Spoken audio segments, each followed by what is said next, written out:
হারামি, এই বেমান, তুই কোন মুখে আমার সামনে আইসস? আমার সামনে আসতে কি তোর লজ্জা করে নাই? তুই কি নিজে থেকে যাবি নাকি দারু দিয়ে বাইরেইয়া তোরে তাড়াইতে হইব? মেরি, তুমি এভাবে কথা বলতেছ কেন? আমি তো নিজের থেকে বিয়ে করতে চাই নাই, মা আমারে জোর করে বিয়ে করাইছে। তুই কি আমার ছোট বাবু পাইছস যে 9-6 দিয়ে বুঝাইয়া ফালাইবি? শুন, তোরে আমি চিন্না ফালাইছি। তুই আমার সাথে যা করছস খুব ভালো করছস। এবার তুই তোর বউ নিয়ে ফুর্তি কর। তুমি আমারে ভুল বুঝছো না, তুমি আমারে বিশ্বাস করো। আমি তোমারে ঠকাইতে চাই নাই। আমার মা আমার সর্বনাশ করছে। হ, তুই তো ছোট বাচ্চা, তোর মা তোরে জোর করে বিয়া দিছে। তোর মার যেহেতু এত জোর আমার এত বছরের সম্পর্ক ভাঙ্গা দিছে, তাইলে তো আমার আর কিচ্ছু বলার নাই। তোমার কিছু বলার না থাকলেও আমার কিছু বলার আছে। আমি তোমারে বিয়ে করব, তোমারে নিয়ে আমি সংসার করব। তুই কি বললি? তুই আমারে নিয়ে সংসার করবি? আমারে নিয়ে সংসার করলে তোর বউর কি হইব? আমার বউর কি হইব সেটা আমার মা বুঝবো। আমি তো এই বউ নিয়ে সংসার করতে পারবো না। যেভাবে পারি এই বউ আমি ডিভোর্স দিয়ে ছাড়বো। তুই কি ভাবছস? তুই তোর বউরে ডিভোর্স দিলে আমি তোরে বিয়ে করব?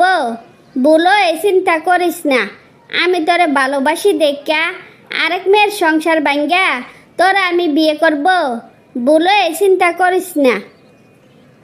মেরি, তুমি এসব কি বলো?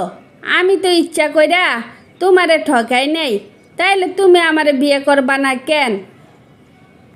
বেমানের বাচ্চা বেমান নাকি? আমারে ঠকাই নাই। 7 বছর ধইরা তোর জন্য পরিবারের কত কথা শুনছি। শেষমেশ তুই এমন একটা কাজ করলি, আমার মান সম্মানটাও ধরে রাখতে পারলাম না। যে আমারে দেখে সে আমারে নিয়ে হাসি ঠাট্টা করে। অপমান আর লজ্জা মন চায় মইরা যায়। আর একটা কথাও না, চোখের সামনে থেকে দূর হ। কিরে, যাস না কেন?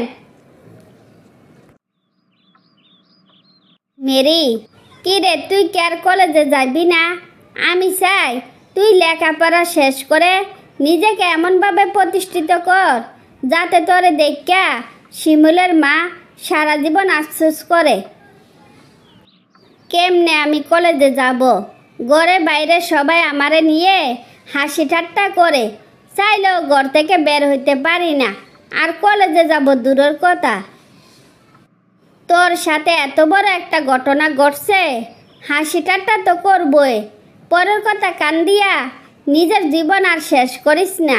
কালকে থেকে আমার সাথে কলেজে যাবি। কলেজে যাবটা ঠিক আছে, কিন্তু এতদিন যার জন্য চুরি করলাম সে আমার চোর বানাইয়া চইলা গেল। এই কয়দিনে সবার অপমানের কারণে যে পরিমাণ চোখের পানি ফালাইছি, যদি জমাইয়া রাখতে পারতাম একটা পুকুর ভরে যাইত।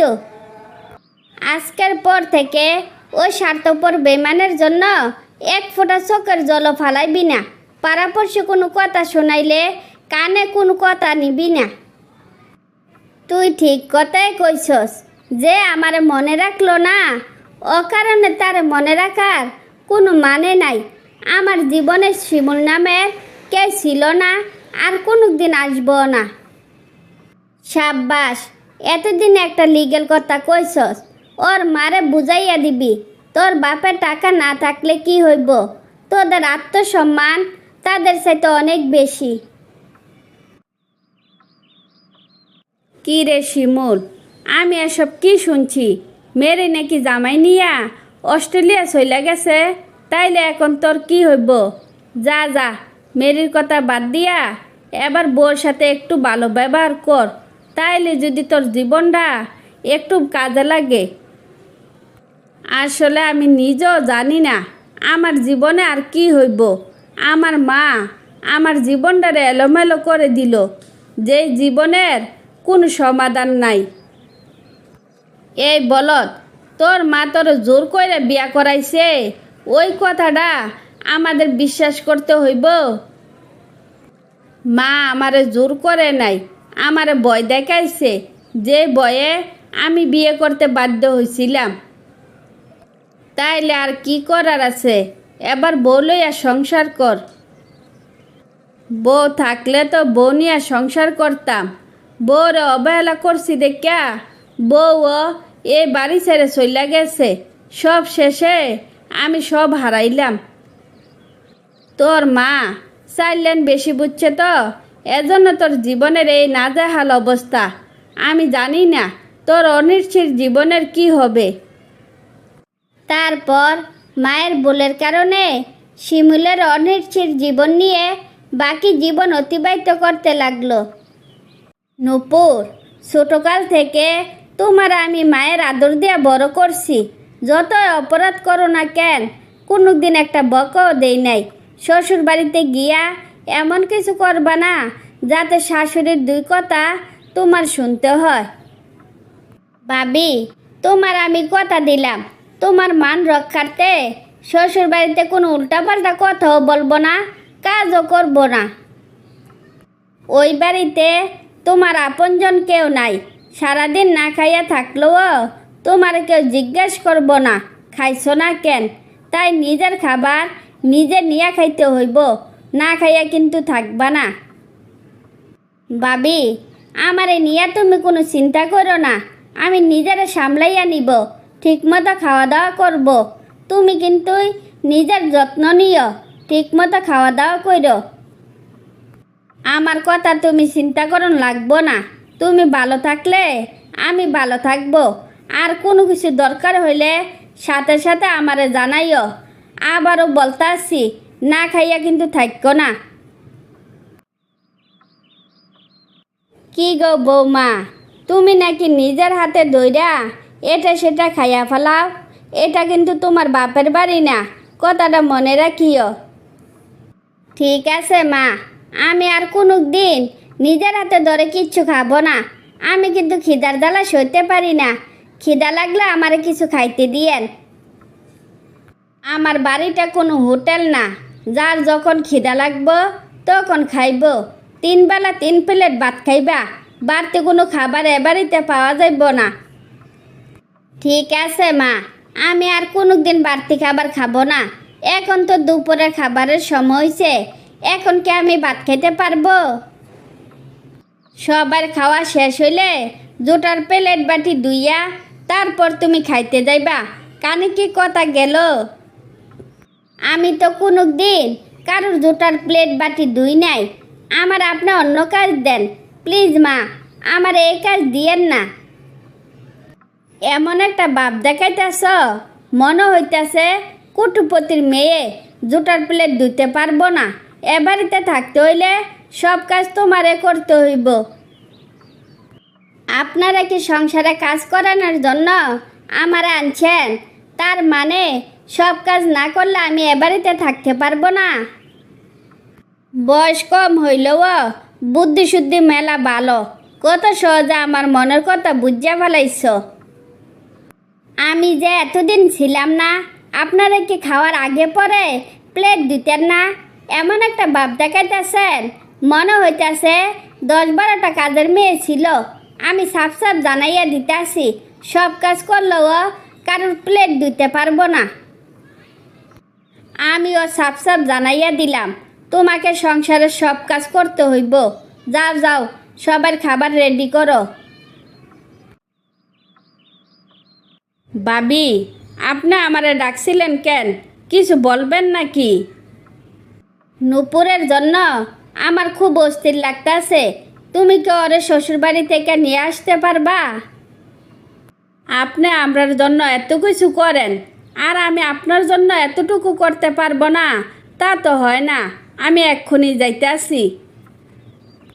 কি কি নেওয়া লাগবো তার একটা লিস্ট কইরা আমারে দেখাও, কোনো কিছু যেন মিস না হয়। নূপুরে যেন কে কোনো কথা শোনাইতে না পারে। কি রে নূপুর, তোমার চেহারার এই অবস্থা কেন? কত করে বইলা দিছিলাম না খাইয়া থাকবা না, আমার কথারে কোনো দামে দিলা না। ভাবি, আমি তো খাইতে চাইছিলাম, কিন্তু আমার শাশুড়ি আমারে কোনো বাড়তি খাবার খাইতে দেয় নাই। 3 বেলা 3 প্লেট ভাত খাইতে দিত। 3 বেলা খাইতে দিলে চেহারার এই অবস্থা কেন? মনে হইতাছে 12 বছরের রোগাটে। তুমি আমারে বেশি ভালোবাসো তো, তাই আমারে এরকম দেখতেছ।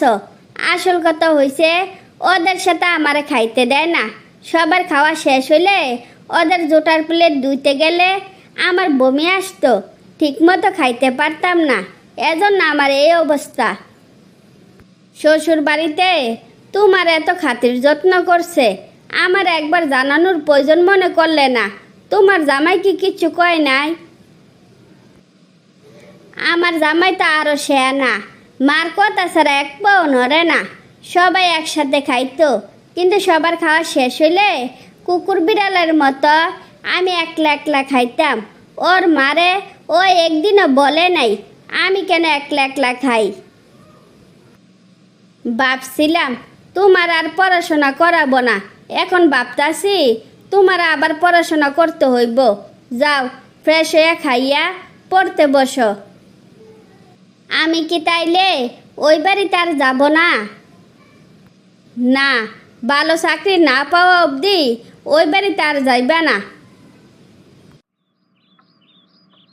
ভাবি, কালকে আসিফ আমার স্কুলের সামনে আসছিল, তোমার বয়ে বাড়িতে আসে নাই, আমাকে ওই বাড়িতে নিতে চায়। আসিফ তোমার স্কুল চিনল কীভাবে আর জানলো কীভাবে তোমার যে চাকরি হয়েছে? আমি তো ওনার সাথে কথা বলতে চাই নাই, তাই এত কিছু জিজ্ঞেস করি নাই।